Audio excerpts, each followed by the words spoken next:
Bonjour Julien, sujet ô combien passionnant, on enchaîne avec cette dernière keynote. On a 30 minutes. Merci. Non, 45 minutes. 45 minutes, c'est noté. Merci. Bonjour à tous. Donc Julien Bonnel, je suis président de Blockchain Innov. Je vais appeler Maxime de Garden Lab à venir sur scène. Donc Garden Lab qui a accompagné le salon YCF pour la mise en œuvre d'une opération Web3 NFT.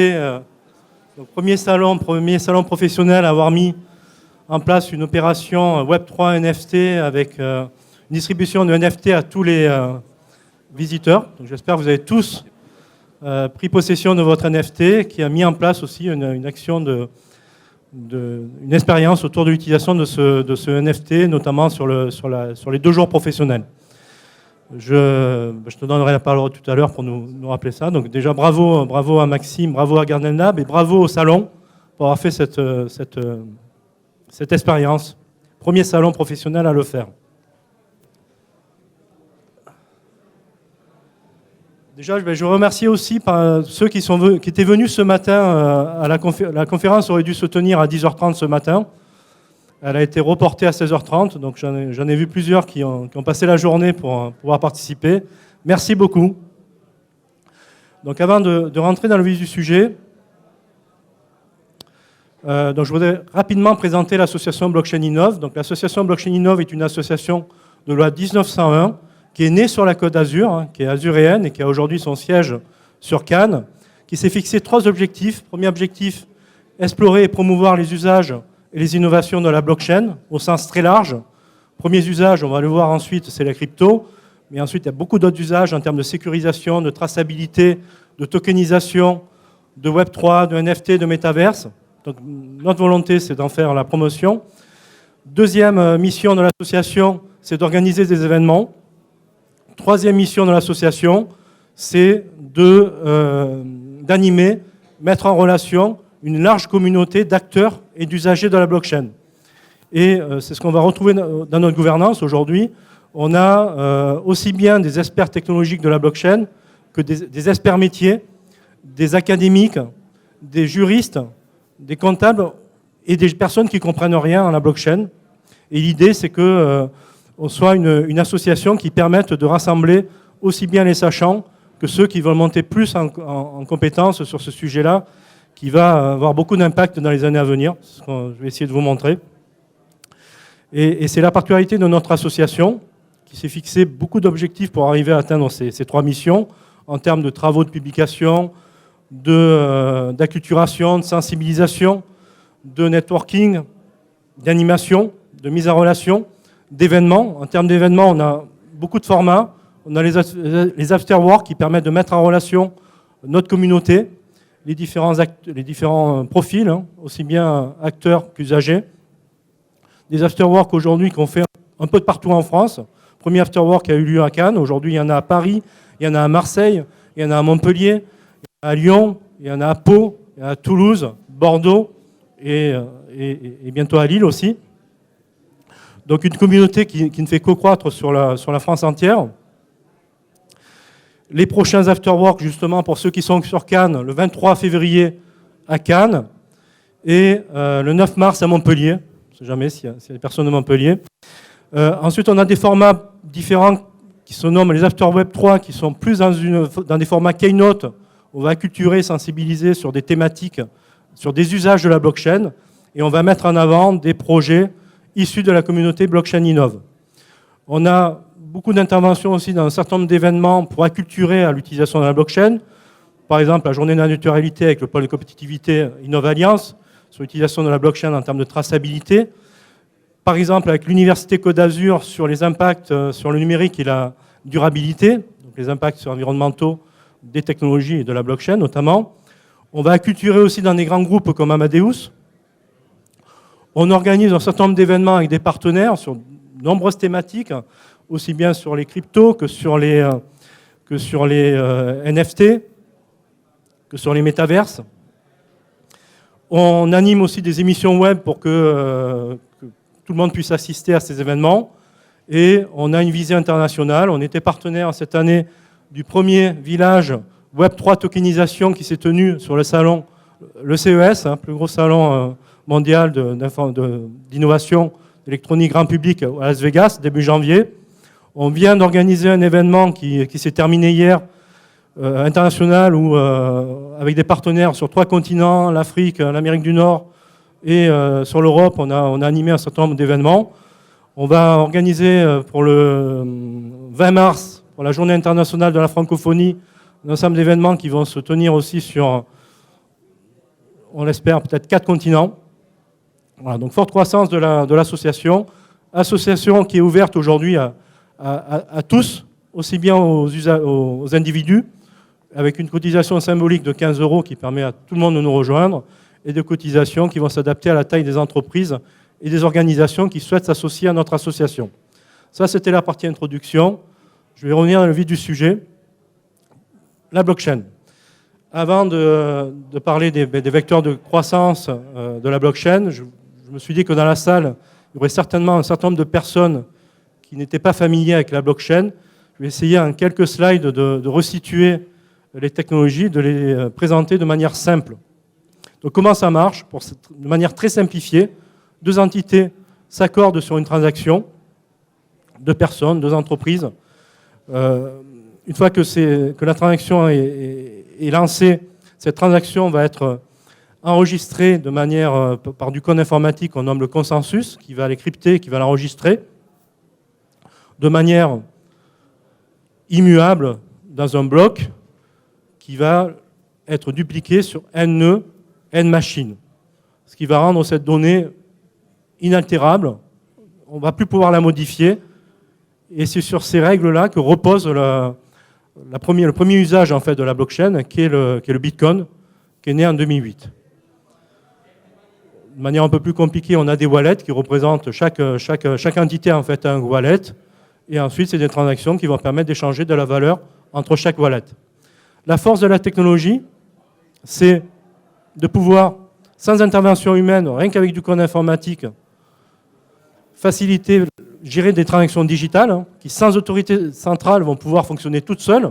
Le but du Bitcoin, c'était de mettre en place un système des actifs de valeur qui fonctionne sans banque, donc sans autorité centrale. Ça repose sur des technologies qui sont totalement transparentes, puisqu'elles sont open source. Le code est accessible à tout le monde. Le code est auditable. Et tout est transparent dans les blockchains, on va dire dans les blockchains publiques. Et pour finir, tout cet ensemble de propriétés, de technologies vont faciliter, vont permettre d'assurer la confiance entre les différentes parties prenantes qui vont utiliser la blockchain. Aujourd'hui, on vit dans un monde digital où il y a de plus en plus de transactions digitales. On a de plus en plus d'acteurs qui sont en même temps partenaires et concurrents. De pouvoir fonctionner sur des systèmes qui ne dépendent pas d'un acteur principal, ça ouvre beaucoup de portes. De la même manière, on voit qu'aujourd'hui, le web est très centralisé, repose sur quelques acteurs qu'on nomme les GAFAM, pour le monde occidental, les Google, les Amazon, les Facebook, les Microsoft. La blockchain ouvre des propriétés, ouvre la décentralisation et permet d'envisager beaucoup plus de décentralisation à terme.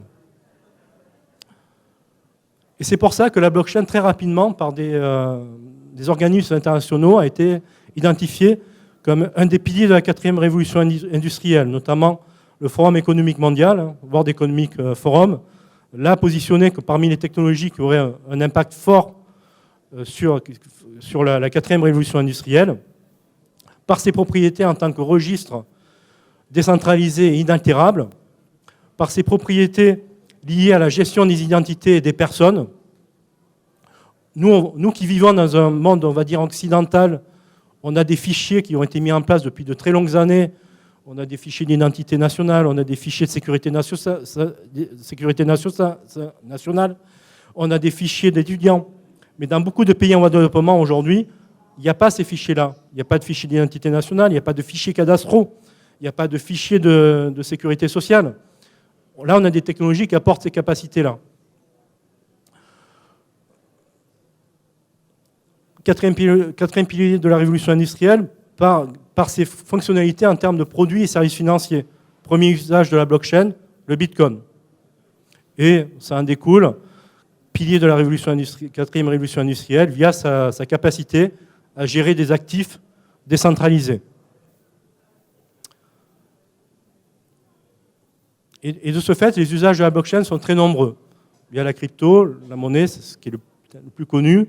On va pouvoir utiliser ces fonctionnalités en termes de traçabilité, de gestion d'identité, de sécurisation dans de nombreux secteurs d'activité, dans le retail, dans la logistique, dans les services, dans la santé, dans les mondes financiers, dans les industries créatives et culturelles, dans le sport. Les usages sont très nombreux. Je vais en présenter quelques-uns ensuite. Pour revenir un peu à l'histoire de la blockchain, donc la blockchain 1.0, c'est le Bitcoin 2018. Un livre blanc qui décrit un ensemble de technologies, du code source, open source, mis à disposition de tous les développeurs qui veulent participer à l'évolution de ces technologies. Ça constitue le Bitcoin et les premiers usages rapidement se mettent en place. 2019, premier achat d'une pizza par du Bitcoin. Et puis très rapidement, il y a des sites à l'époque du dark web qui ont vu les intérêts d'utiliser ce genre de technologie, qui ont commencé à les utiliser. 2011, une situation assez particulière. Les États-Unis qui ont cherché à s'assurer que le Bitcoin ne pourrait pas servir à financer du terrorisme, ou notamment, qui a mis en place des réglementations, des régulations leur permettant d'avoir une visibilité sur ce qui se passait sur le Bitcoin, qui a mis fin à tout ce qui avait pu se constituer dans le dark web, l'utilisation un peu frauduleuse du Bitcoin, qui a lui-même rendu le Bitcoin, qui a donné la valeur au Bitcoin parce qu'ils ont remis aux enchères tous les Bitcoins qu'ils avaient pu confisquer. Et c'est ce qui a permis une multiplication des usages du Bitcoin et des forks. Les forks, en fait, comme ça repose sur de l'open source, il y a beaucoup de duplications de blockchain, en fait. Donc Bitcoin, il y a le Bitcoin Cash, il y a plein d'autres Bitcoins qui se sont constitués, et les cryptos se sont multipliés. Donc ça, c'est la blockchain 1.0. La blockchain 2.0 est arrivée 7 années plus tard, en 2015, avec Ethereum, qui a décidé de rajouter des fonctionnalités en se disant la blockchain c'est bien, ça permet de gérer des wallets, des transactions, ça permet de gérer une crypto-monnaie, un usage Bitcoin, mais les usages sont très limités. Si on pouvait exécuter du code informatique dans la blockchain, ça permettrait de rajouter beaucoup de fonctionnalités. Et donc sur Ethereum, ils ont rajouté une machine virtuelle, comme un compilateur sur un ordinateur, qui permet d'aller injecter du code logiciel et faire en sorte que ce code logiciel soit chargé dans la blockchain, dupliqué sur tous les nœuds de la blockchain, et puisse fonctionner tout seul dans la blockchain. Bon, ce n'est pas les mêmes capacitifs que ce qu'on va trouver en termes de code informatique pour faire des logiciels qu'on a aujourd'hui sur nos ordinateurs ou sur le web, mais c'est des logiciels qui permettent de faire des calculs, qui permettent de vérifier des algorithmes. Il y a un langage de programmation. Il y a des langages de programmation. Et cette fonctionnalité-là a ouvert la capacité à faire de la tokenisation, des jetons, et à créer des nouveaux actifs sur la blockchain, à créer des applications décentralisées, et on va le voir ensuite, donc à multiplier les usages. On est encore, on va dire, à cette ère de la blockchain 2.0, mais avec aujourd'hui, 7 ans après, en 2022-2023, on va dire une blockchain 3.0 qui est en train de se constituer et qui vient faire la liaison en fait entre les différents mondes digitaux. On a vu que ces derniers mois, il y a de nouveaux concepts qui sont apparus, notamment les métaverses, où il y a besoin d'interopérabilité entre les différents systèmes. Il y a besoin aussi de monétisation. Le métavers, ce n'est pas nouveau, ça a une vingtaine d'années. Il y a beaucoup de métaverses Second Life qui existaient il y a très longtemps, mais ces métaverses n'ont pas su se développer précédemment parce qu'ils n'ont pas su mettre en place des mécanismes de monétisation, n'ont pas mis en place de mécanismes d'interopérabilité des données, et la blockchain apporte ça. On voit aussi de plus en plus d'usages aujourd'hui, la blockchain, et notamment les jetons numériques, vont permettre d'interagir entre le monde digital et le monde physique. Exactement l'opération qui a été mise en place sur le salon, ces 3 jours. Hein. Chaque participant pouvait bénéficier d'un NFT, qui était un actif digital en fait. Et grâce à l'utilisation de ce NFT et à son usage, on pouvait gagner des lots physiques dans des hôtels, dans des restaurants, dans des commerces canois.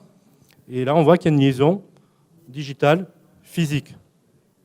Et donc la blockchain 3.0, c'est l'interaction entre les différents mondes digitales et l'interaction aussi entre le monde digital et les mondes physiques. Et je vais y revenir.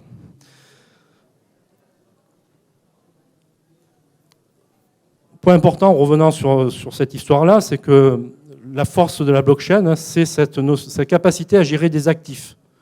On voit que ces derniers temps, on parle beaucoup d'intelligence artificielle, on parle beaucoup de chat GPT. Ça reste on va dire, des éléments qui font de belles choses, mais qui ne permettent pas de gérer d'actifs. La blockchain, aujourd'hui, permet de gérer des actifs. Il y a différents types d'actifs. Des actifs qui permettent de gérer de la réserve, des échanges de valeurs, le Bitcoin, et beaucoup de cryptos qui se sont constitués sur les mêmes modèles. Il y a des actifs en termes d'infrastructure. Ethereum, ils ont créé toute une infrastructure qui permet de créer des logiciels décentralisés, qui permet de créer des nouvelles applications totalement décentralisées. Ça, c'est un actif aussi.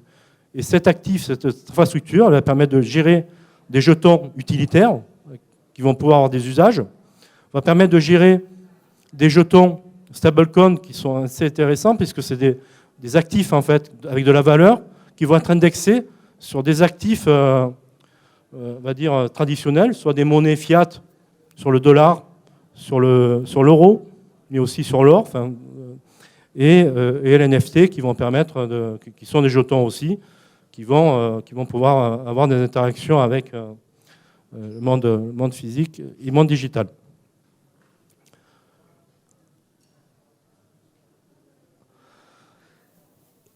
Les cryptoactifs, justement, on a beaucoup parlé ces derniers mois on va dire, de la crise, du fait que sur la partie spéculative liée aux cryptos, il y a eu de grosses chutes. Hein. Il y a eu quelques scandales qui ont été mis en avant l'année dernière, Luna, FTX. Mais ce qu'on identifie aujourd'hui, c'est que malgré tout ce qui puisse se passer, rien que si on regarde de la France, il y a de plus en plus d'épargnants, petits épargnants aujourd'hui, qui investissent dans des crypto-monnaies. Aujourd'hui, on considère que 8% des épargnants ont investi dans des cryptos, des NFT, des actifs numériques liés à la blockchain. Et on le voit aujourd'hui au quotidien. Quand on regarde BFM Business, en quelques années, on ne voyait que de la bourse. Aujourd'hui, on voit des crypto-monnaies, on voit de la bourse. On le voit au quotidien. On voit aujourd'hui aussi que des gros organismes internationaux qui gèrent les actifs traditionnels en finance, hein, BlackRock par exemple, ou JP Morgan, utilisent de plus en plus les technologies blockchain. On a de plus en plus de dispositifs, de mécanismes financiers qui sont associés à de la blockchain. Certains posent totalement sur la blockchain. Certains, comme les ETF, vont venir s'associer à des actifs numériques. Donc il y a une évolution très forte, il y a une évolution en termes de classe d'investissement des cryptos et des actifs numériques liés à la blockchain. Mais c'est un des points noirs de la blockchain, hein, c'est cet aspect spéculatif qui a fait que beaucoup, ces dernières années, on a vu qu'il y avait des taux de croissance qui étaient assez importants. Beaucoup ont vu plutôt la blockchain comme un moyen de s'enrichir, et qui dit enrichissement, qui dit valeur d'argent, dit escroc. Donc là, dernièrement, on a FTX qui a fait l'actualité, hein, une société qui a fait disparaître en quelques heures 10 milliards de dollars, qui était un des fleurons soi-disant de la blockchain. Mais en fait, ce n'était que des escrocs qui a mis en place une plateforme qui n'avait rien de blockchain, qui était totalement centralisée, qui prenait de l'argent, qui allait soi-disant investir dans les cryptos, qui ne le faisait pas. Et ça a porté un coup assez fort ces derniers mois, ces dernières semaines.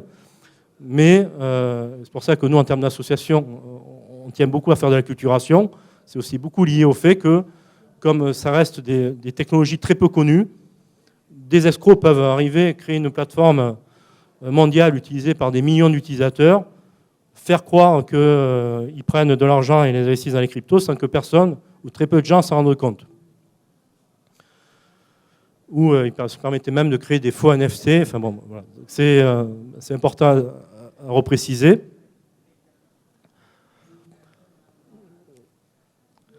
J'ai un slide qui a disparu. Je parlais à la régie, mais c'est pas.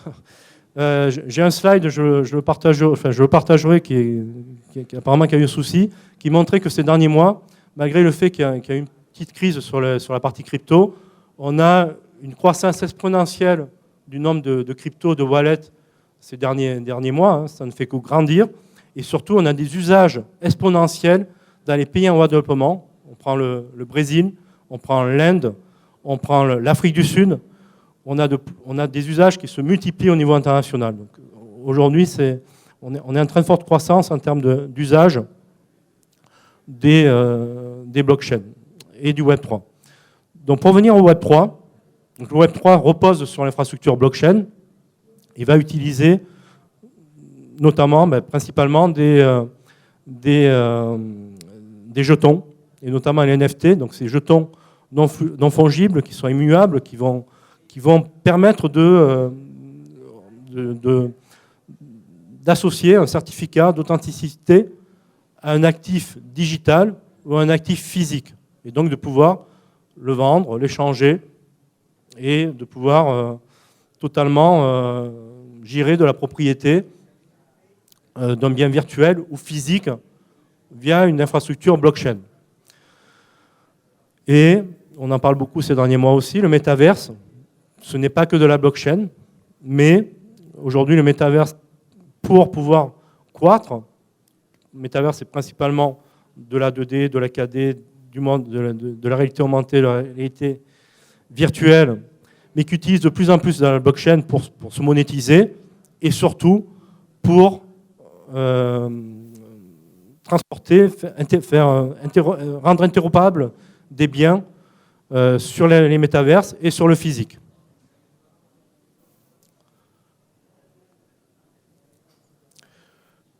Pour sensibiliser justement sur l'évolution du Web3 et quelques chiffres clés, on considère aujourd'hui qu'on est à 9 milliards, et malgré la chute de la valeur spéculative des cryptos, on est à 9 milliards de volume de transactions sur le marché des NFT. En 2020, fin 2020, on était à 500 millions. Donc on voit qu'on a eu une croissance exponentielle ces 2 dernières années, malgré la situation du secteur. Aujourd'hui, on considère qu'il y a à peu près 450 millions de personnes privées qui ont une wallet, qui utilisent une wallet. Il n'y en avait que 106 millions en février 2021. Donc x4 en 2 ans. On considère qu'on est à 1,2 trillion de capitalisation du marché des cryptoactifs, contre 700 milliards en janvier 2021. En 2 ans, les chiffres ont explosé. On voit des usages dans des tokens, comme les NFT. Bon, par exemple, le NFT The Merge, qui a permis à une œuvre d'art d'être multipliée par X milliers, en fait, X parcelles. Hein. Une même œuvre, en fait, elle a été divisée en 28 983 sous-œuvres pour une valeur de 91,8 millions d'euros fin 2021. Voilà. Ça, dans le marché de l'art traditionnel, ça n'existe pas. Donc, même si on voit que le marché des NFT est totalement en berne, on voit des transactions qui sont quand même assez spéciales. On voit aujourd'hui qu'on a 3,2 milliards de dollars de volume de transactions NFT qui étaient encore échangés en avril 2022 sur la plateforme OpenSea, malgré le fait qu'on était déjà dans une situation compliquée. Et sur les métaverses, on parle beaucoup des métaverses qui ne marchent pas. Hein. C'est vrai qu'il y a des métaverses qui sont vides. On voit que même des géants de la tech n'arrivent pas à lancer leur métaverse. Il y a des métaverses comme Roblox, qui sont un peu tournés, orientés jeux, mais qui aujourd'hui ont à peu près 54 millions d'utilisateurs tous les jours, qui sont connectés à la plateforme. Donc c'est des chiffres quand même qui montrent qu'on est sur voilà, c'est assez important. Et on voit, pour revenir au Web 3, qu'on a de plus en plus d'usages qui sont mis en œuvre, aussi bien par des grosses marques. On prend l'exemple de Nike, qui a racheté il y a quelques mois une start-up RTFKT pour 300 millions de dollars. Start-up qui, en fait, qui fabrique des NFT, permet de créer des chaussures, les mettre en NFT et pouvoir les transposer dans des métaverses, dans Roblox et d'autres. On voit aujourd'hui que Carrefour, le Carrefour, Casino, et ils sont nombreux à le faire aujourd'hui, ont acheté des parcelles de terrain dans différents métaverses. Certains n'ont pas choisi les bons, mais ils investissent sur le terrain. On voit que des artistes comme Booba, aujourd'hui, vendent leurs œuvres digitales via un NFT. Et ils arrivent, on voit qu'aujourd'hui, vendre des œuvres digitales par les plateformes de streaming, c'est compliqué et c'est pas si rémunérateur que ça. On voit que Booba, grâce à ces NFT, il a pu vendre pour 700 000 euros de NFT de son clip en quelques jours. On voit que des marques de luxe dupliquent aujourd'hui un double numérique de leurs produits, comme Gucci par exemple. Gucci qui, dans certains pays, accepte les crypto-monnaies. Mais on voit aussi que des marques grand public sont sur ce type d'expérience. Gap, par exemple, le fait. Là, à mon sens, j'aurais pu les citer aussi. Decathlon. Vous pouvez acheter des chaussures Decathlon et avoir leur doublon numérique en NFT. Et Adidas, qui, de la même manière, a investi 1,6 million d'euros pour acquérir des parcelles dans The Sandbox. Adidas, qui a lancé aussi une campagne NFT et qui, en quelques jours, a pu vendre 28,4 millions de dollars de NFT.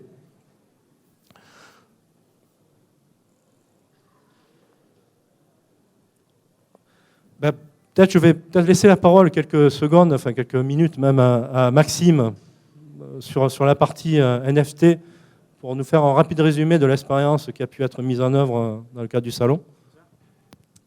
Bonjour à tous, ravi de m'exprimer devant vous. Donc, je représente Garden Lab, une jeune start-up basée à Cannes. On a à peu près 1 an d'ancienneté. Et donc nous, on voulait profiter des NFT, de la technologie qui a été développée autour des NFT, pour avoir un cas d'usage concret et rapporter les NFT un peu dans le monde réel. Donc avec mes associés, on a développé une plateforme de NFT qui permet de développer des programmes de fidélisation. Donc on vient remplacer les cartes de fidélité traditionnelles qu'on a dans nos portefeuilles par des NFT et on permet justement de faire évoluer ces NFT pour débloquer des récompenses, débloquer des avantages. Donc si vous êtes présent ici aujourd'hui, vous avez pu réclamer votre NFT à travers des QR codes ou à travers les liens que vous avez reçus par email. Et en gros, grâce à la collaboration qu'on a faite avec la ville de Cannes et avec l'organisation du festival, on a pu proposer des récompenses et des avantages à tous les gens qui ont réclamé leur NFT dans la journée de jeudi et de vendredi et qui ont commencé à participer au salon en interagissant avec des exposants ou en scannant les QR codes qui sont un peu présents autour des salles d'ateliers et de workshops. Et donc, une fois que les gens participaient à cette expérience et scannaient des QR codes, donc vraiment s'engageaient dans la vie du salon et interagissaient avec les exposants, ils pouvaient débloquer des récompenses, comme des invitations dans des restaurants de la ville de Cannes, comme des accès à des conférences auxquelles ils n'ont normalement pas le droit avec leur badge. Et donc vraiment, on engageait les visiteurs et on les incitait à participer le plus possible à la vie du salon. Et donc on propose le produit aussi à d'autres entités, d'autres marques, d'autres commerces, pour justement essayer d'innover, remplacer les cartes de fidélité physiques qu'on possède à l'heure actuelle dans nos portefeuilles par des NFT et rendre les NFT utiles et accessibles pour tous. Donc même pas besoin de connaissances en crypto, on n'a pas besoin de savoir comment fonctionne la blockchain. Avec une simple adresse email et une carte bancaire, on peut facilement récupérer un NFT et l'utiliser dans la vie de tous les jours pour débloquer des récompenses et prendre part à la vie d'une marque ou à la vie d'un commerce. Voilà, j'ai fait le tour. Si vous avez d'autres questions, je reste disponible. Merci. Merci Maxime. Et bravo au salon qui a porté aussi cette opération, qui s'est impliqué. Et bravo aussi à la municipalité de Cannes qui s'est impliquée pour associer des commerçants et associer des acteurs cannois dans cette opération. Je vais maintenant aller un peu plus vers des usages un peu plus classiques de la blockchain pour montrer que la blockchain, ce n'est pas que de la crypto. Ce n'est pas que des opérations de luxe, ce n'est pas que des opérations bling-bling, et qu'on a des usages qui sortent un peu du cadre. Quelques exemples d'usages qui peuvent être intéressants, entre guillemets, à usage positif. Aujourd'hui, la traçabilité, notamment dans la traçabilité de la chaîne alimentaire. On a vu que ces derniers mois, on a encore eu des scandales, sans les nommer, les pizzas Buitoni. On voit qu'aujourd'hui, on a des risques sanitaires qui se multiplient, on a énormément de rappels de produits, on voit qu'on a des scandales à répétition. Pourtant, des entreprises qui ont pignon sur rue, qui avaient tous les contrôles qualité nécessaires. On voit qu'on a de plus en plus au niveau mondial de fraude sur la nourriture, sur les produits cosmétiques, qui mettent en danger notre santé, et qu'il y a un vrai sujet. Et là, aujourd'hui, la blockchain, associée à d'autres dispositifs, parce que c'est comme Buitoni. Buitoni, je pense qu'il y a énormément de contrôle qualité qui étaient mis en œuvre. La blockchain va permettre, associée à d'autres dispositifs, de pouvoir avoir une traçabilité complète de la chaîne alimentaire et de démontrer qu'il n'y a pas eu de rupture, qu'on est vraiment sur qu'il n'y a pas eu de rupture du froid, par exemple, qu'on est sur des produits de qualité authentique, de certifier les produits et de rendre l'information accessible à tous les acteurs, aussi bien professionnels que les individus. Et pour arriver à une chaîne de produits beaucoup mieux tracée, avec des process beaucoup plus de qualité, et une confiance plus large, et nous, consommateurs, pouvant, on va dire, manger plus tranquillement sans trop s'inquiéter. C'est un des exemples. L'autre exemple, c'est l'économie circulaire. On voit très bien que la blockchain, une fois qu'on associe un objet physique avec un double numérique, qui peut être un NFT, mais aussi d'autres jetons, ce jeton va permettre de tracer toute la vie du produit. Donc c'est assez significatif sur la chaîne alimentaire. Mais aujourd'hui, on voit qu'on sort d'une période où on était en hyperconsommation et qu'on est dans une volonté d'aller de plus en plus dans de l'économie circulaire. Et aussi bien sur les produits de, on va dire, grand public que sur les produits de luxe. On voit que même de plus en plus de marques de luxe aujourd'hui soutiennent l'économie circulaire.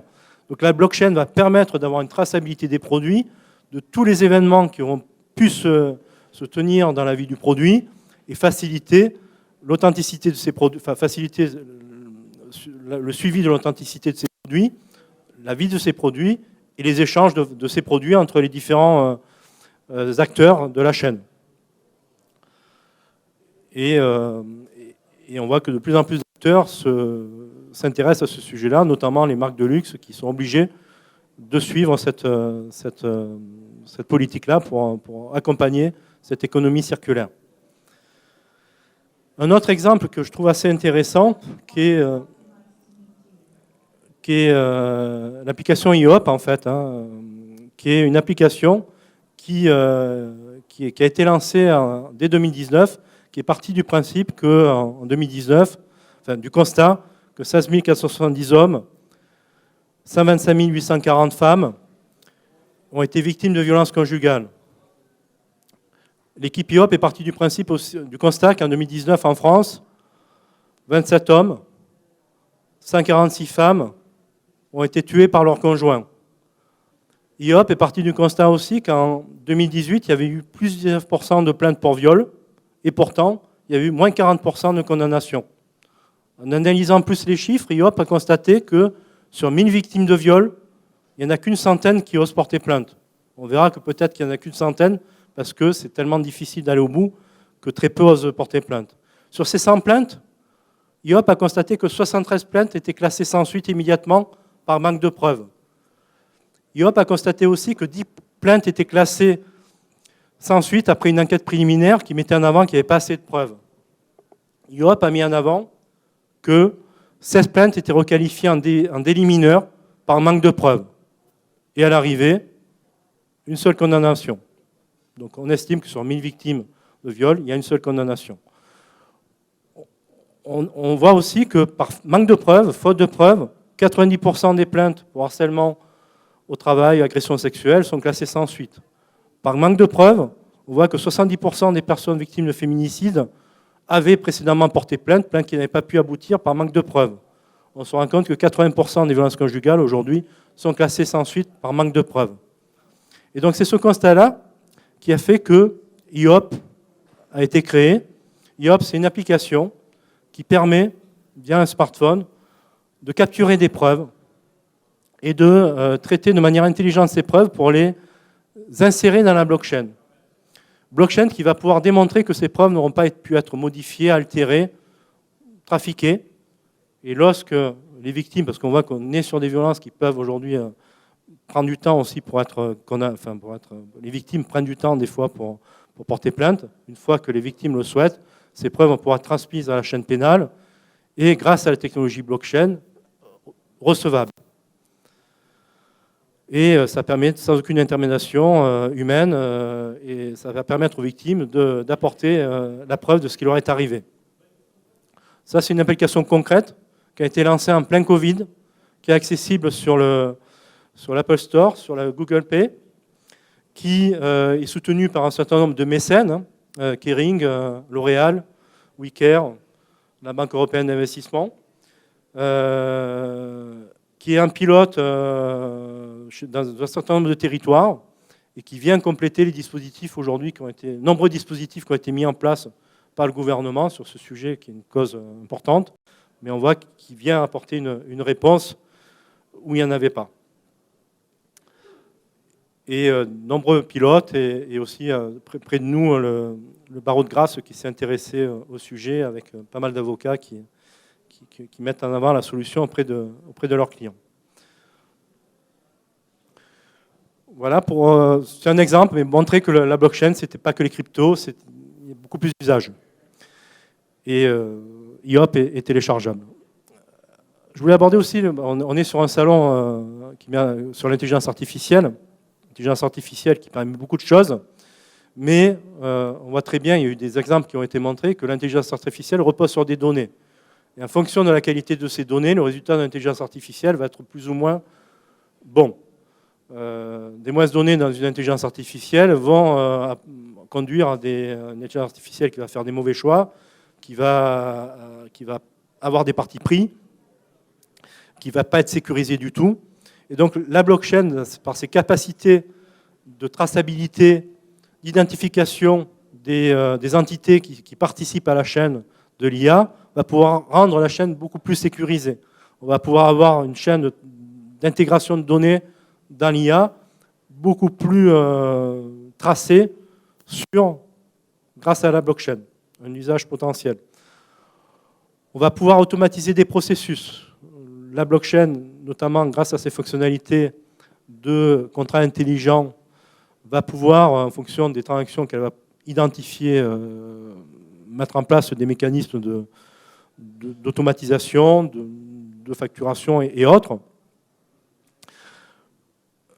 La blockchain va pouvoir faciliter l'accès à la traçabilité et à la visibilité des données qui auront pu être importées dans une IA pour l'éduquer, et donc va rendre cette IA beaucoup plus transparente et beaucoup plus fiable.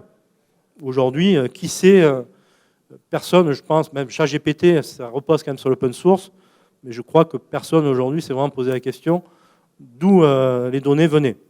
On a constaté que les données n'étaient pas si fraîches que ça, hein. Donc, mais jusqu'à preuve du contraire, pour l'instant, les sources ne sont pas encore clairement identifiées.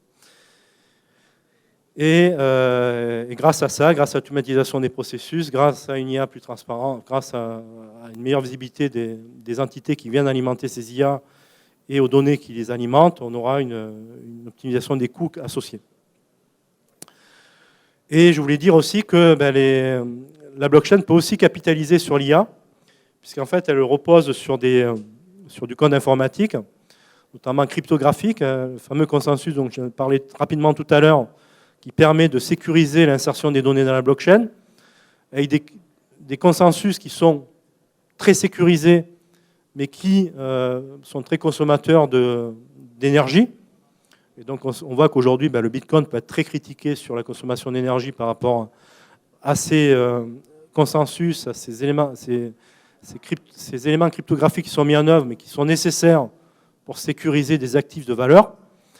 On voit que la blockchain Ethereum a fait le choix de migrer vers de nouveaux consensus qui sont beaucoup moins consommateurs en termes d'énergie, mais qui posent des questions en termes de sécurité.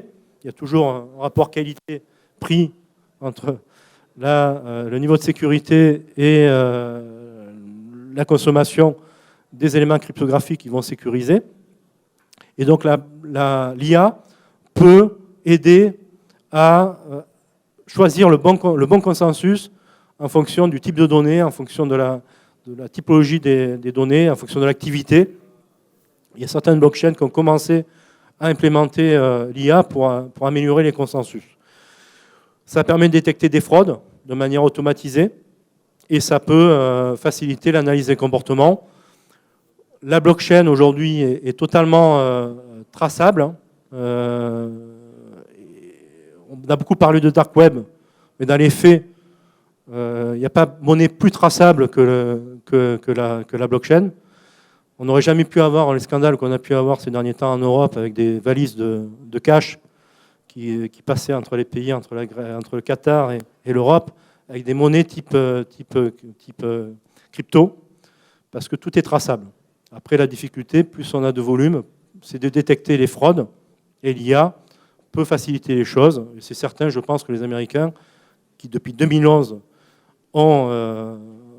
suivent très bien tout ce qui peut se passer sur ces crypto-monnaies, je suis persuadé qu'ils ont déjà mis en place des mécanismes d'IA qui leur permettent de détecter des transactions qui les dérangent. Il n'y a pas longtemps, il y a Tornado, qui est un protocole qui a été mis en place parce que pour faciliter les dons en crypto vers l'Ukraine. Il y a des développeurs logiciels qui se sont dit si tout est visible, ça peut être dangereux et les Russes, il peut y avoir une guerre. Et donc on a décidé de mettre en place un mécanisme qui achetait des transactions et qui trafiquait les données. Il n'a pas fallu très longtemps pour que les Américains détectent qui étaient les développeurs qui avaient fait ça, pour qu'ils aillent les chercher et qu'ils les mettent en prison. Donc voilà, l'IA est déjà utilisée, mais on pourrait multiplier ses usages.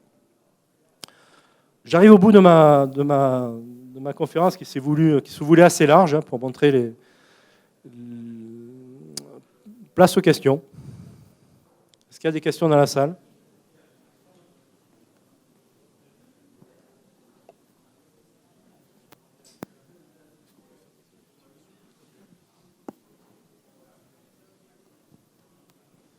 Bonjour et tout d'abord, merci pour la conférence. Moi, j'avais une question concernant l'apparition des ordinateurs quantiques.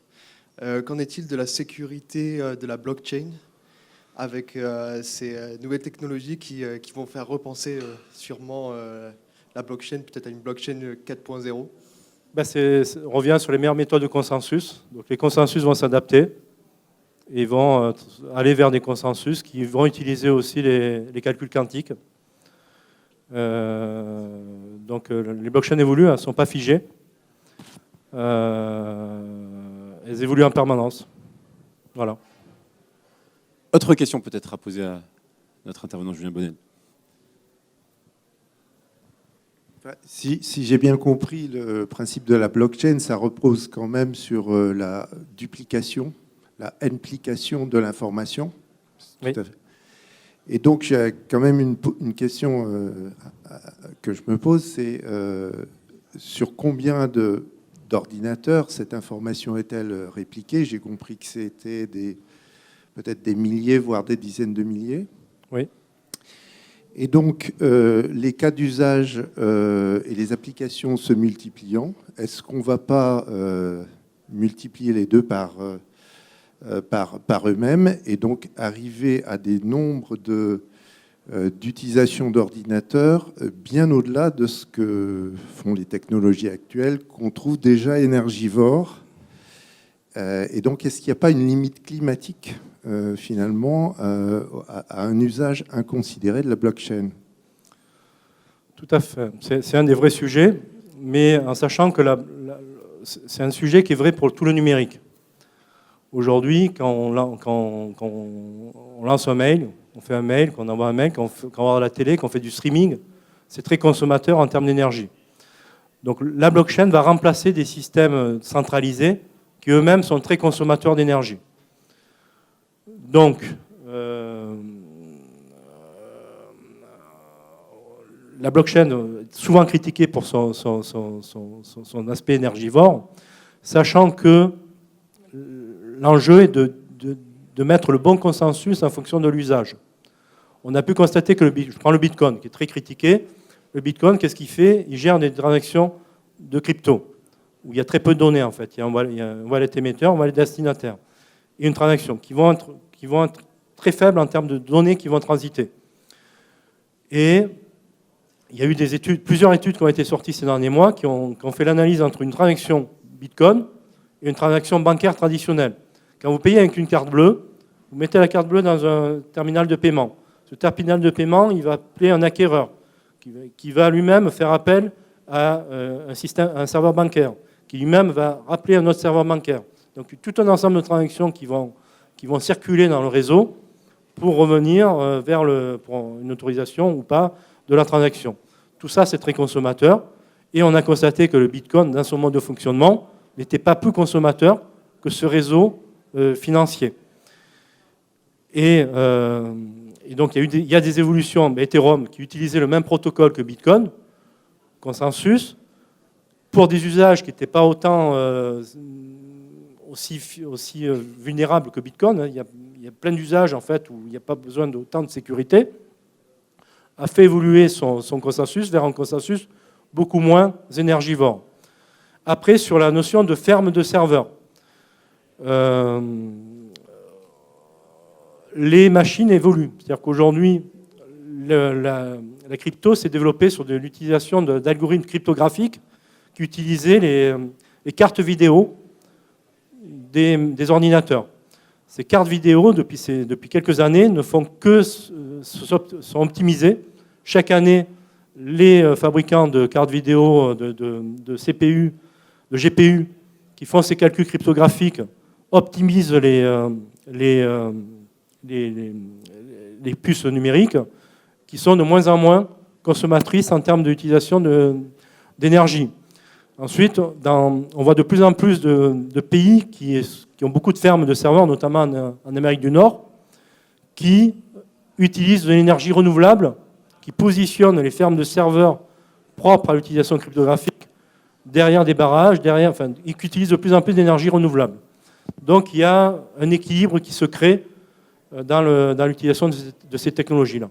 Une adaptation de la technologie, du matériel, une adaptation des algorithmes logiciels et de plus en plus d'utilisation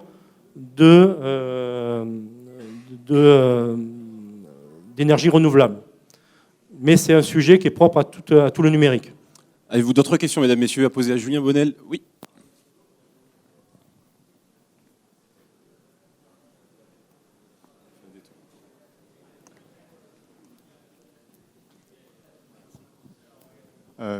Oui, juste pour rebondir sur le côté énergétique, certes, les composants et les cartes graphiques augmentent en puissance, mais en augmentant en puissance, il va falloir augmenter le niveau de sécurité, et donc ça va aller de pair. Donc on ne peut pas vraiment compter sur cet apport-là pour faire baisser la facture énergétique du système, vu qu'il va être plus gourmand en énergie pour faire des opérations plus complexes pour maintenir le niveau de sécurité. Donc ça se mord la queue. C'est un problème qui touche tout le numérique, je suis d'accord avec vous. Les usages, mais... J'aurais une autre question, en fait j'aurais plein de questions, mais j'aurais une autre question, c'est où sont les données? C'est-à-dire au niveau c'est quelque part sur le réseau, mais est-ce que c'est sur les ordinateurs individuels de tout le monde, ou est-ce que j'ai envie de le partager? Et ensuite, est-ce qu'on peut pas, à partir de quel moment on peut casser le registre?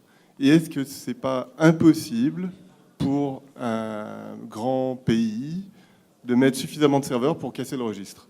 Et quid du quantique pour casser les codes, etc. Enfin, ça, c'est un vrai problème, je pense, à ce niveau-là. C'est un vrai problème. Donc, effectivement, le Bitcoin, la première blockchain, le code est open source, le code est auditable. Il y a un réseau assez large. Aujourd'hui, personne n'a réussi c'est sécurisé à 200%. Après, comme je disais, la blockchain, c'est l'open source. Il y a énormément de blockchains qui se sont multipliées. Donc si on utilise des blockchains où il y a beaucoup moins d'usages, on va avoir beaucoup moins de nœuds, et là, ces blockchains sont beaucoup plus craquables. Après, on peut parler une journée, donc j'ai voulu faire court. J'ai parlé des blockchains les plus répandues, les blockchains publiques. Dans la vraie vie, il y a des usages dans certains métiers comme la banque, par exemple, ou les assurances, où on est soumis à de la conformité, à de la réglementation. On ne peut pas se permettre de mettre en place de faire transiter certaines transactions par la blockchain qui peuvent potentiellement être minées en Iran ou en Corée du Nord. Et donc, à côté des réseaux publics, se constituent des réseaux, on va dire, privés. Les réseaux privés qui restent de petite taille, c'est des fausses blockchains, hein, de traçabilité. Ces derniers mois, dernières années, on a eu beaucoup de marques qui ont lancé des systèmes dans la blockchain. C'est plus du marketing que de la blockchain. Mais on voit qu'il y a de plus en plus, le World Economic Forum a positionné le sujet comme important, l'Europe a positionné le sujet comme important. Il y a un vrai sujet aujourd'hui d'identité numérique, d'usage, et il y a l'Europe qui travaille sur une blockchain souveraine, avec une infrastructure souveraine permettant d'héberger un nombre de nœuds assez suffisant pour que ça soit souverain. Après, se posera la question, est-ce que l'Europe ne peut pas... Après, il y a l'Allemagne qui a lancé aussi une initiative locale, l'Espagne qui est la plus avancée, qui a aussi une infrastructure locale, et en France, on a l'alliance France Blockchain qui s'est lancée en juin de l'année dernière, qui a aussi cette vocation-là. Donc, les blockchains, on va dire, Bitcoin, Ethereum, aujourd'hui sont totalement, enfin, Bitcoin totalement sécurisé. Ethereum, il y a plus de risques avec les nouveaux protocoles, les nouveaux consensus, et beaucoup d'autres blockchains, on a vu, étaient avec des prises de risques. Donc, il faut faire attention. D'ailleurs, je parlais d'escrocs, mais aujourd'hui, il y a beaucoup de blockchains, il faut faire attention au type de blockchain qu'on utilise. Julien Bonnel, merci pour cette keynote intitulée « La blockchain et le Web3, vecteur de confiance et de croissance ». Vous pouvez applaudir. Julien Bonnel, président de Blockchain Innov. Merci infiniment.